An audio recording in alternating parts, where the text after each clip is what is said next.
Siddipet speciality ఏంది? మా హరీష్ అన్న. హరీష్ అన్న ఎందుకని హరీష్ రావు అనే పేరే చాలా మంది లైక్ చేశారు, కారణం ఏంటి అసలు?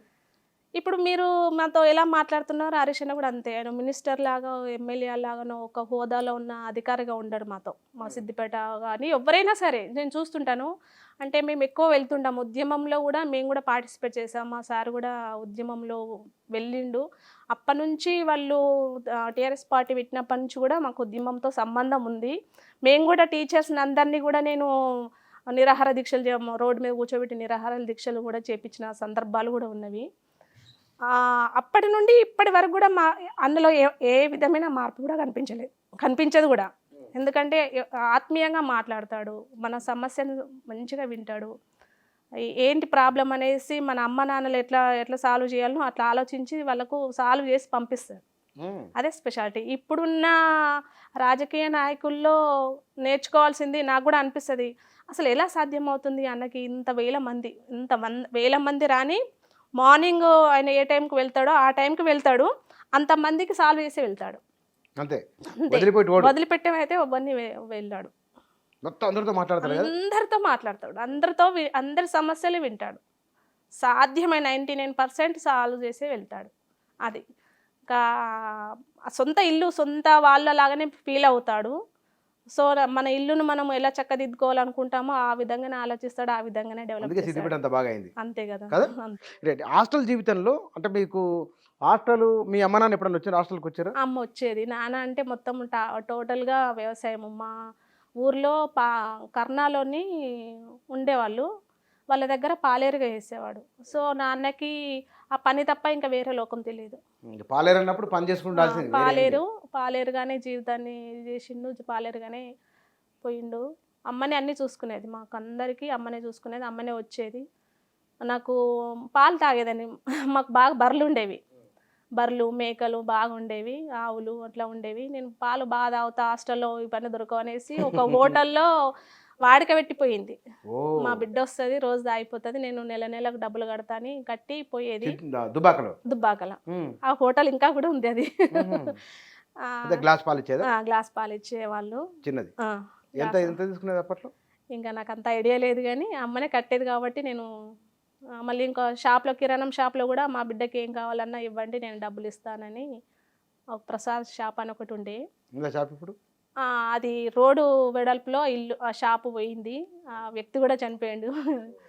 ఆయన దగ్గర పెట్టింది. కానీ నేను మా అమ్మ షాప్లో ఏమైనా కొనుక్కోవచ్చు అని అంటే నేను ఎక్స్ట్రా ఏం కొనుక్కునేదాన్ని కాదు. అప్పుడు గుడ్ డే బిస్కెట్ అని చాలా టేస్టీగా ఉండేది. ఆ ఒక్క గుడ్ డే బిస్కెట్ కొనుక్కొని ఒక వారం రోజులు ఇంట్లో నా రూమ్లో పెట్టుకునేదాన్ని. ఒక్క ప్యాకెట్ని తినాలనుకున్నప్పుడు కొద్దిగా తీసుకొని తిని మళ్ళీ అక్కడ దాన్ని అలా పెట్టుకునేది. వారం రోజుల దాకా దాన్ని అలాగే పెట్టుకొని తినేదాన్ని.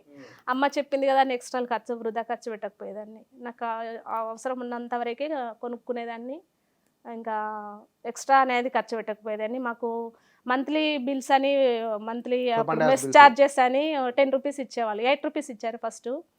ఆ 8 రూపీస్ కూడా చాలా జాగ్రత్తగా దాచుకునేదాన్ని. ఇంటికి పోయినప్పుడు బస్ ఛార్జెస్ కానీ అమ్మ ఇచ్చేది, ఇంటికి వెళ్ళినాక ఇంటికి వచ్చేటప్పుడు మళ్ళీ డబ్బులు ఇచ్చేది. ఆయన కూడా నేను వృధా ఖర్చు పెట్టకుండా, ఇప్పుడు నాతో పాటు ఒక 7-8 మంది భీముని మల్లారెడ్డిపేట నుంచి దుబ్బాక హాస్టల్లో ఉన్నారు. వాళ్ళతో పాటు నేను వెళ్ళిన ఫస్ట్, నా తర్వాత నన్ను చూసి వాళ్ళందరూ దారి పట్టిరు అన్నమాట. ఇక అందరం కలిసి వచ్చేవాళ్ళము, పోయేవాళ్ళము. దారిలో సర్వీసులు ఉండేవి అప్పుడు, బస్సులు ఆర్టీసీ బస్సులు ఎక్కువ ఉండేవి. సర్వీసులలో ప్రైవేట్ సర్వీసులలో వెళ్ళడము. మధ్యలో ముస్తాబాద్లో ఈ మేమంతా పిల్లలమంతా సినిమా చూసిపోదామని ఆ ముస్తాబాద్లో ఆగి సినిమా చూడడము. వాళ్ళందరికీ టికెట్లు ఒక డబ్బులు ఉండకపోయేవి కానీ సినిమా చూస్తామనే వాళ్ళు, అంత పిల్లలం కదా మేము. అందరికీ నేనే డబ్బులు, నా దగ్గర ఎక్కువ అలాగే ఖర్చు పెట్టుకోకుండా ఉంచుకునేదాన్ని. వాళ్ళందరికీ సినిమా తీసుకురావడం, ఏదో నేను ఒక పెద్ద బాధ్యత లాగా వీళ్ళందరికీ నేనే బాధ్యత అన్నట్టుగా తీసుకుపోయి వచ్చేదాన్ని. అలా హాస్టల్ జీవితం అట్లా కొనసాగింది. మీ జీవితంలో నుంచి చూసినప్పుడు ఇవాళ చాలామంది పిల్లలు చిన్న వాటికి చాలా నర్వస్ అవుతున్నారు, చాలా రకాల ప్రభావాలకు లోన్ అవుతున్నారు. అది ఆడపిల్లలైనా మగపిల్లలైనా సరే. ఇట్లాంటి అంటే మీరు మీ జీవిత ఇంత సంఘటన పడి వచ్చారు కదా, టీచర్ ఉన్న పిల్లలకు మీరు ఏం చెప్పారు వాళ్ళకు? అంటే ఈ చర్చలు ఏమైనా జరిగేదా వాళ్ళకు? అయితే ఏంటంటే ఇప్పుడు పిల్లలకి స్వేచ్ఛ అనేది లేకపోవడం ఒకటి ఏంటంటే తట్టుకోలేకపోతుంది. ఇప్పుడు మా అమ్మ నాన్నలేమో స్వేచ్ఛగా వదిలేసేవాళ్ళు. అంటే అప్పటి పరిస్థితులు అలా ఉన్నాయేమో, ఇప్పటి పరిస్థితులు ఎలా ఉన్నాయేమో ఎవరిని తప్పుపట్టలేము కానీ స్వేచ్ఛగా ఉండేవాళ్ళం, అన్నీ తెలుసుకునే వాళ్ళం. ఇప్పుడు ఆ ఇంటి పక్క వాళ్ళతో మాట్లాడడమే కావచ్చు, ఊర్లో ఫ్రెండ్స్ దగ్గరికి వెళ్ళటమే కావచ్చు, దానివల్ల బాగా నేర్చుకునే వాళ్ళము. దాని నుంచి ఈ సమస్య వస్తే ఎలా సాల్వ్ చేసుకోవాలని కొంచెం మనకు తెలియకుండానే మనం నేర్చుకునే వాళ్ళము. అవును.